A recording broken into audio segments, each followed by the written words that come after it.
Minta penjelasan ini apa Bu terkait dengan hak karyawan. Oh, hak karyawan. Iya.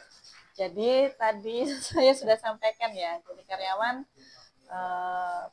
memiliki hak. Jadi pertama dengan mengikat di perjanjian.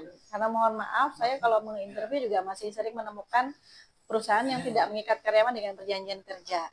Jadi pertama haknya mereka kalau bekerja di sini adalah mengikatkan diri dengan perusahaan dalam bentuk perjanjian kerja yang tertulis masalah gaji. Jadi yang paling pokok di kami adalah gaji pokoknya minimal sesuai UMK, itu terus mendapatkan catering. Dalam hal karyawan yang tugasnya bekerja di luar seperti driver, terus yang instalasi itu karena mereka tidak bisa makan catering, jadi uang makannya diuangkan otomatis berdasarkan kehadiran. Nah, nanti di beberapa jabatan akan ada tunjangan jabatan dan tunjangan operasional tambahan. Di luar itu, nah yang ini gaji ada juga uang kehadiran. Jadi ini level supervisor ke atas, itu mendapatkan uang kehadiran. Jadi dihitungnya per kehadiran. Nah, di luar itu yang fluktuatif adalah yang tadi saya sebutkan bonus dan insentif. Ya, bonus itu dihitung berdasarkan pencapaian toko. Jadi ada toko mencapai berapa persen, bonusnya berapa persen, dan itu tidak sama sih. Jadi setiap jabatan mungkin level ya golongan itu berbeda. Terus kalau di luar bonus ada lagi insentif. Insentif itu bisa didapat dari insentif produk yang dijual. Jadi produk yang dijual itu ada yang insentifnya tanpa syarat. Jadi jual berapapun ya akan keluar. Ada yang dengan syarat, misalnya minimal departemennya tembus berapa 100%, baru insentif yang jualan di departemen itu bisa keluar. Jadi akan ada beberapa yang bersyarat begitu. Terus ada insentif dari proteksi. Jadi proteksi itu insentifnya bertingkat. Jadi misalnya ada target.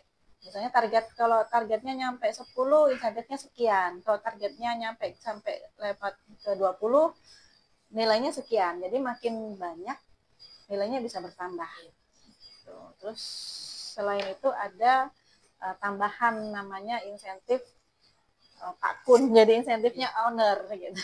Jadi yang itu per tanggal 20-an biasanya, tanggal 20 ke atas 20, 21, 22 itu. Jadi misalnya toko mencapai minimal 105% akan cair insentifnya. Kalau pencapaian 110%, cairnya lebih banyak lagi. Tapi untuk semua karyawan. Ya.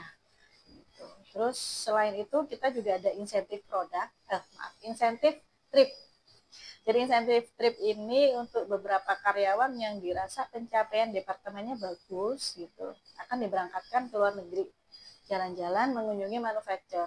Jadi vendor kami gitu ke luar negeri, jadi dibiayain semuanya mulai dari pembuatan paspor, visa, sampai diberikan uang saku. Itu untuk chief tiap departemen. Itu insentif trip itu per departemen. Ya.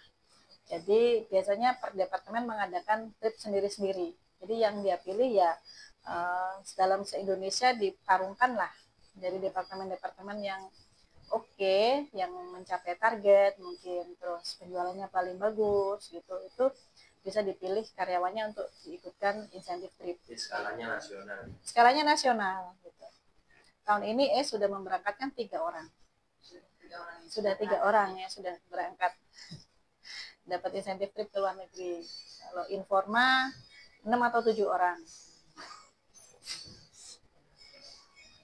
Lumayan ya. Ya. Baik, terima kasih.